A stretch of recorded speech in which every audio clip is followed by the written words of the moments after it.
So finally Blackmagic came up with a full-frame 6K camera, but is it really what the filmmaker community was hoping for? Well, kind of. And since most of you asked me on Instagram if I can compare it quickly with my Komodo, here you're gonna find out a short blind test.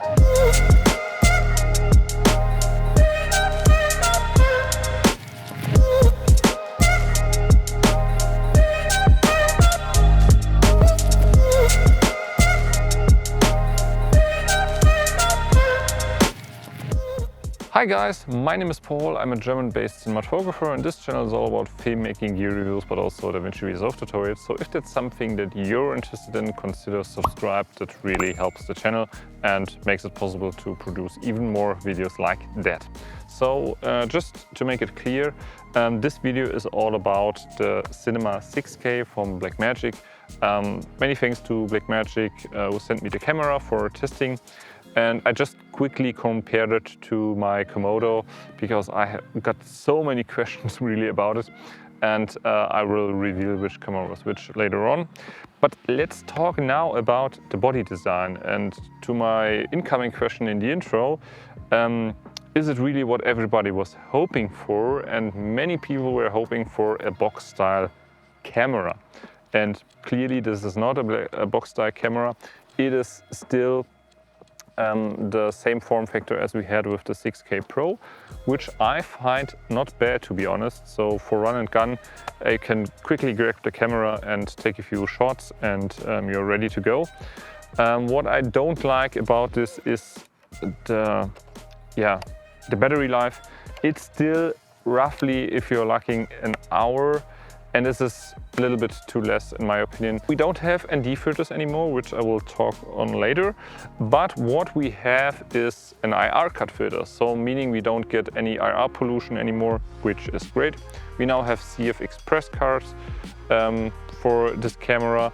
And we have the L mount. So meaning we have a very short flange distance and we can adapt to EF, which I mainly did, or PL. And also in the L mount alliance, they're pretty great lenses also. And we have a full frame sensor. As you would imagine, with a full frame sensor, it is kind of good in low light. And this camera also has a dual native ISO, so meaning it has 400 base ISO and 3200. And I was kind of surprised because I didn't see that ISO 3200 was really clean. It was noisy, and it was definitely more noisy than ISO 1600. So I would say you can use it up to ISO 3200. 6400 is really noisy. I think you can work with it in some cases if you just apply heavy noise reduction and stuff like that, but I would rather stick maximum until ISO 3200. So, and that's something that you could expect more from a full frame sensor, but that's just the truth here. Talking quickly about the menu, as I've already said, I love the menu from Blackmagic. It's very intuitive, I love it. We don't have ProRes anymore, so we just have Blackmagic RAW, which is kind of pity because I like ProRes, and especially if you're working for bigger agencies or something like that, if you have to hand out the footage, they always kind of want to have it in ProRes. So now you have to transcode it. Now let's talk about the blind test that I just showed you. So camera A was the Blackmagic Cinema 6K and camera B was the Komodo. So all in all, I found both images really similar in terms of color. The Blackmagic certainly looks a little warmer in all the cases, and I also find that the Komodo renders skin more nicely. But all in all, I think if I remember when I put my Komodo to the test to the original Pocket 6K, that was a massive difference in color science, and Blackmagic has come a long way, and especially in this sensor, I like how the camera renders everything. So, and all in all, I think you can achieve great images with both cameras. If you're pixel peeping, for those of you, the Cinema 6K is a tad sharper, but I also saw in this case that the noise is more prominent even at ISO 800. So now let's talk about dynamic range, and to evaluate this I did an over and underexposure test starting at 0 EV with middle gray and then just stopping the lens up and down to achieve that result. And as we can see, we can overexpose the camera easily by 3 stops and bring everything back, and it looks nice. At 4 stops we lose a little of skin detail and the white point is totally clipped, and 5 stops are unusable. So we can say that we can use it up to 4 stops over. Maximum 3 stops is maybe a little bit better.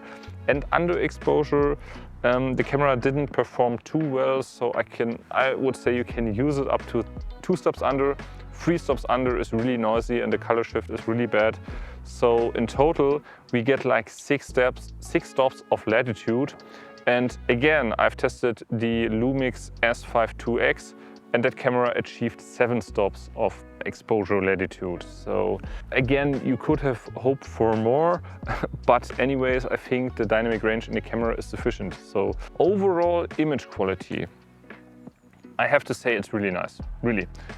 I never had really a Blackmagic camera, and I've used a ton of them, that I just put a CST on it and I was happy with the results. I always had to tweak the results until I got something that I really liked.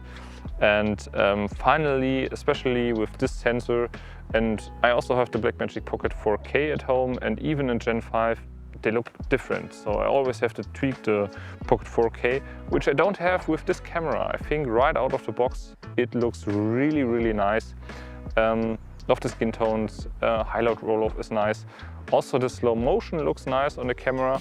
You get everything that you need for. I think Blackmagic did great that we have a 3x2 sensor here. So, and we can even record an open gate. So that gives you the extra height in the image so that you can reframe it later on for social media. That is also really great. We don't have IR pollution anymore. And the reason why I'm saying that I don't miss really the ND filters, I love internal ND filters, don't get me wrong, but I found like 6 stops of internal ND is a little bit too less, because even if you're outside and it's really bright and sunny and you want to shoot at 2.8 and you have ISO 800 or 400, it's still a little bit too bright in that case. So even if on the C70 I'm constantly using like 7 or 8 stops or something like that.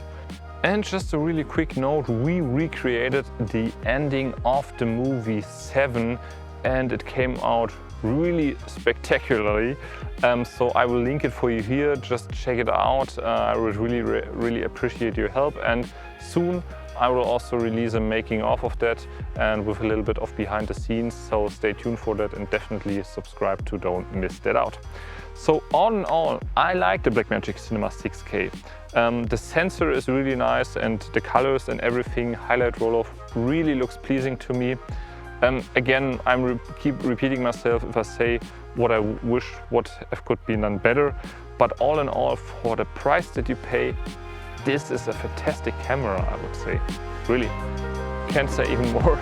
And if you have any question, just drop it down in the comments below, and wish you Happy New Year. But you're gonna see it anyway when it's New Year, so, but yeah, see you soon, bye bye, cheers.